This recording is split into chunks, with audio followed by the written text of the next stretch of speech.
আসসালামু আলাইকুম এভরিওয়ান। নতুন একটি ভিডিও নিয়ে আপনাদের মাঝে হাজির হয়ে গেলাম কিছু কথা বলার জন্য। গত 2-3 দিন ধরে তো আমি আমার মেয়ে এবং ছেলেকে নিয়ে চলে এসেছি বাবার বাড়িতে।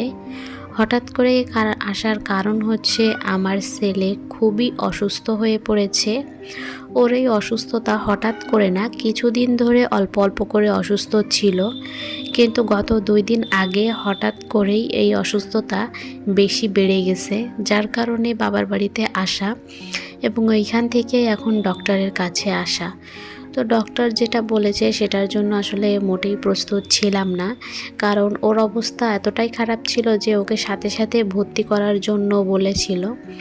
কিন্তু সত্যি বলতে ভর্তি করাতে আমি ইচ্ছুক না, কারণ এইখানে আরও অনেক বাচ্চা রয়েছে যাদেরও মনে করেন অনেক রকমের অসুখ রয়েছে, যেগুলো থেকে ওর ইনফেকশন হতে পারে। হ্যাঁ, আমি চেয়েছিলাম একটা ক্যাবিন নিয়ে সেখানে আমি বাবুকে নিয়ে থাকবো, কিন্তু এইখানে কোনোভাবেই কোনো ক্যাবিন আমরা খালি পাইনি, সমস্ত ক্যাবিন ছিল এখানে বুক, যার জন্য আমি থাকতে রাজি হইনি। এই জন্য তাদের কাছ থেকে বিভিন্ন রকম পরামর্শ নিয়ে তাদের ভালো মতো বুঝিয়ে আর কি সব মিলিয়ে তারা ভালো ভালো ঔষধ লিখেছে, সেইগুলো নিয়েই এখন আমি বাবুকে নিয়ে বাসার দিকে যাচ্ছি।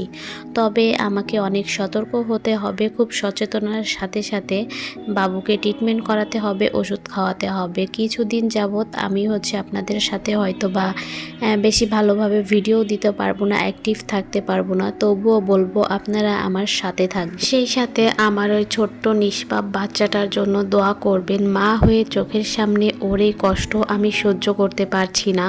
ও যে কতটা কষ্ট পাচ্ছে সেটা আমি ওর চোখ মুখ দেখলেই বুঝতে পারছি।